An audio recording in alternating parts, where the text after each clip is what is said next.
अगर दोस्तों आप सक्सेस एक्स्ट्रा क्लासेस चैनल पर पहली बार विजिट कर रहे हैं तो अभी इस चैनल को सब्सक्राइब कर लीजिए और साथ ही साथ बेल आइकन को भी प्रेस कर लीजिए, जिससे आगामी वीडियो के नोटिफिकेशन आप तक इजीली पहुंचते रहें। पहला प्रश्न दोस्तों आपसे पूछा गया, 2 अंकों वाली ऐसी संख्याओं की संख्या ज्ञात कीजिए जो 2 और 4 दोनों से विभाज्य हो। अगर दोस्तों आप देखेंगे ऐसी संख्या जो 2 और 4 से विभाज्य हो, इसका मतलब जो संख्या 4 से विभाजित होगी वह ऑलरेडी 2 से विभाजित होगी। तो आप कुल ऐसी संख्याएं निकाल लीजिए जो 4 से विभाजित हैं, वो स्वतः ही 2 से विभाजित हो ही जाएंगी। 4 से विभाजित होने वाली 2 अंकों की सबसे छोटी संख्या क्या हो जाएगी? 12। और सबसे बड़ी संख्या क्या हो जाएगी? 96। और इसके बाद आप देखेंगे 16, 20 डैश डैश डैश, इस तरीके से ये श्रृंखला आगे बढ़ेगी। अगर दोस्तों आप इसे ध्यान से देखेंगे तो इनके बीच का अंतर जो है वो 4 है। इसका मतलब ये श्रेणी जो है समांतर श्रेणी बन गई है, जिसका सर्वांतर जो है वो 4 है। और nवां पद जो है वो 96 है और पहला पद जो है वो 12 है। तो समांतर श्रेणी में nवें पद का फॉर्मूला होता है प्रथम पद प्लस पदों की संख्या -1 गुणा सर्वांतर d। nवां पद क्या है? 96 है, बराबर प्रथम पद 12 है प्लस n की वैल्यू निकालनी है और d की वैल्यू 4 है। तो 96 में से 12 जाएगा, हो जाएगा 84। और ये 4 जो है 84 को विभाजित कर देगा, बराबर n-1 हो जाएगा। जब इसे कट करेंगे तो 21 आएगा, n-1 बराबर 21, तो n बराबर हो जाएगा 22। अर्थात दोस्तों कुल ऐसी 22 संख्याएं हैं जो 4 और 2 दोनों से विभाजित होंगी। दोस्तों अगला प्रश्न आपसे द्विघात समीकरण से पूछा गया, यदि द्विघात समीकरण 5x² प्लस bx प्लस 4 बराबर 0 के मूलों का योग 9 है तो b का मान आपको ज्ञात करना था। इसका मतलब दोस्तों आपको पता है मूलों का योगफल क्या होता है? -b/a, अर्थात x का गुणांक अपॉन a का गुणांक। मूलों का योग दोस्तों दिया गया था 9, तो यहां 9 रखिए, बराबर -b की वैल्यू निकालनी है आपको, a की वैल्यू यहां दी है 5, तो b की वैल्यू यहां से निकल आएगी 9×5=45, माइनस का 45 जो है b की वैल्यू हो जाएगी। चौथा ऑप्शन बिल्कुल करेक्ट होगा। अगला प्रश्न दोस्तों आपसे पूछा गया, यदि x बराबर 2 होने पर 5 + x, 2x + 7, 6x + 9 और y समानुपात में है तो y का मान ज्ञात करना था। तो दोस्तों रखिए, सबसे पहले समानुपात का मतलब प्रथम पद अपॉन द्वितीय पद 2x + 7। समानुपात का मतलब ये बराबर अनुपात होगा किसके? 6x + 9 upon y। इसमें अगर दोस्तों x की वैल्यू रखेंगे क्या मिलेगा? x यहां पर देखिए 2 दिया हुआ है, 5 और 2 7, अपॉन यहां पे x की वैल्यू रखेंगे 2 दूनी 4 और 7 हो जाएगा 11, बराबर यहां x की वैल्यू रखेंगे 6 दूनी 12 और 9 हो जाएगा 21/22। तो y की वैल्यू यहां से क्या मिल जाएगी? 21 × 11/7, 7 तियो 21, 11 तियो 33। इस तरीके से y की वैल्यू मिल गई आपको 33। दूसरा ऑप्शन करेक्ट है। दोस्तों अगला प्रश्न आपसे पूछा गया, एक ईमानदार व्यापारी अपनी वस्तुओं को क्रय मूल्य पर बेचने का दावा करता है, लेकिन वह 250 केजी का दाम लेकर बदले में 200 केजी का सामान ही देता है। इस सौदे में उसके लाभ का प्रतिशत क्या होगा? ये दोस्तों बेईमान दुकानदार वाले क्वेश्चन है। इनको करने के लिए आप सीधी सी ट्रिक याद रखिए।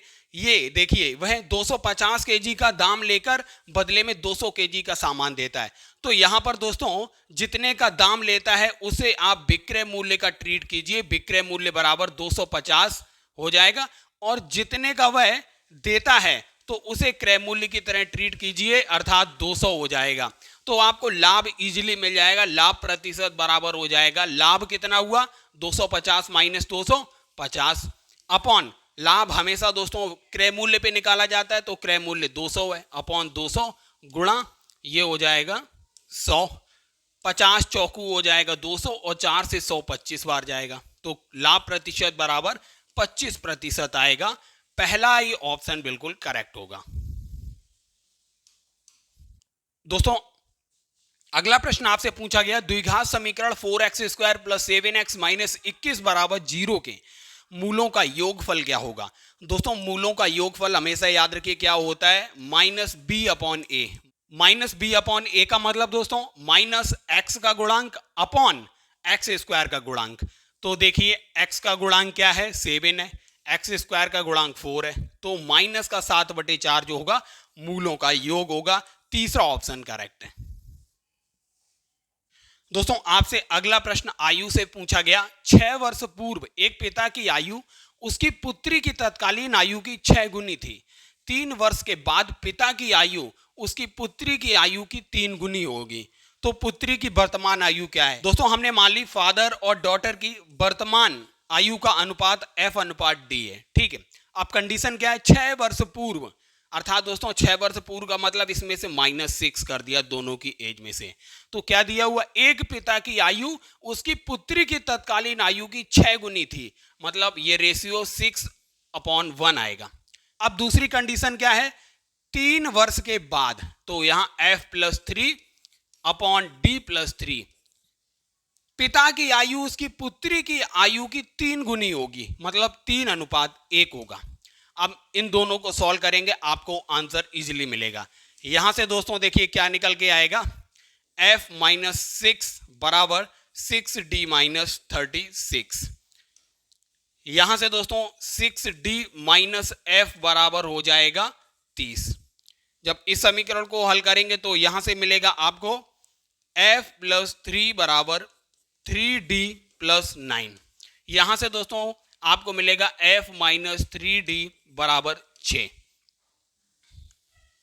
अब दोस्तों इन दोनों समीकरणों को अगर आप ऐड करेंगे तो F से F कैंसिल होगा, 6D-3D हो जाएगा, 3D बराबर 36 निकल के आएगा और D बराबर हो जाएगा 36/3 अर्थात 12। यही पूछा गया था, डॉटर की वर्तमान आयु 12 वर्ष होगी। पहला ऑप्शन करेक्ट है। दोस्तों अगला प्रश्न आपसे अनुपात से पूछा गया। यदि I बराबर 7/3J, J बराबर 4/5K, तो I अनुपात J अनुपात K का अनुपात ज्ञात करें। यहां से दोस्तों आप ऐसे निकालिए, I अनुपात J दिया हुआ है 7/3 और J अनुपात K जो दिया हुआ है वो दिया हुआ है 4/5 और आपसे I J K पूछा गया है। दोस्तों इस अनुपात को ऐसे लिख लीजिए 7/3 4/5। रिवर्स n बनाइए, 7 का गुणा 4 से कीजिए, 4 का गुणा 3 से कीजिए और 3 का गुणा 5 से कीजिए। ये रिवर्स n से आपको आंसर मिलेगा I J K का अनुपात। 7 चौक 28, 4 तियो 12 और 5 तियो 15। तो I J K का अनुपात 28:12:15 होगा। तीसरा ऑप्शन बिल्कुल करेक्ट होगा। दोस्तों अगला प्रश्न आपसे पाइप एंड सिस्टम से पूछा गया। एक पाइप एक खाली टंकी को 15 घंटे में भर सकता है, परंतु रिसाव के कारण वही टंकी 20 घंटे में पूरी भरती है। यदि टंकी पूरी भरी हो तो रिसाव द्वारा खाली होने में कितना समय लगेगा? तो खाली होने में दोस्तों कितना समय लगेगा? पाइप के द्वारा भरने में कितना समय लगता है? 15 घंटे, गुणा रिसाव के होने की वजह से टंकी कितनी देर में भरती है? 20 घंटे में, अपॉन इन दोनों का अंतर 20 - 15। तो ये हो जाएगा 15 × 20/5। 5 चौक 20 और 15 चौकू 60, अर्थात 60 घंटे का समय लगेगा दोस्तों टंकी को खाली होने में। तीसरा ऑप्शन बिल्कुल करेक्ट होगा। अगला प्रश्न आपसे पूछा गया। एक पंक्ति में कुल 50 विद्यार्थी हैं। अंकित पंक्ति के आरंभ से 19वें स्थान पर है, तो पंक्ति के अंत से अंकित का स्थान क्या होगा? अर्थात दोस्तों अंकित जो है बैठा हुआ है 19वें स्थान पर आरंभ से, अर्थात दोस्तों अंकित सहित आरंभ में कितने विद्यार्थी हैं? 19। तो अंकित के पीछे कितने विद्यार्थी बचे? 50 - 19, अर्थात 31 विद्यार्थी बचे। तो अंकित का पीछे से स्थान कौन सा होगा? 31 विद्यार्थी पीछे हैं तो 32वां ही स्थान होगा अंकित का। यही पूछा गया था, पीछे से कौन सा स्थान होगा? बी ऑप्शन करेक्ट है, 32वां। दोस्तों अगला प्रश्न आपसे पूछा गया। स्टूडेंट को ये लिखा गया है, टीचर को ये लिखा गया है, तो बताना था आपको स्कूल को क्या लिखा जाएगा। अगर दोस्तों आप इसको ध्यान से देखेंगे तो ये रिवर्स लिखे गए हैं। एस का जो वर्णमाला में अपोजिट होता है वो एच होता है, टी का अपोजिट जी होता है, यू का अपोजिट एफ होता है, डी का अपोजिट डब्ल्यू होता है। तो इसी तरीके से लिखा गया है। ऐसे ही आपको स्कूल में देखिए एस का अपोजिट क्या होता है? एस का अपोजिट एच होता है, सी का अपोजिट दोस्तों क्या होता है, एक्स होता है। इसी तरीके से एच का अपोजिट एस होता है और ओ का अपोजिट जो होता है वो एल होता है और एल का अपोजिट जो होता है वो ओ होता है। तो दोस्तों करेक्ट पैटर्न आएगा H X S L L O, अर्थात दोस्तों इसका पहला ही ऑप्शन बिल्कुल करेक्ट होगा।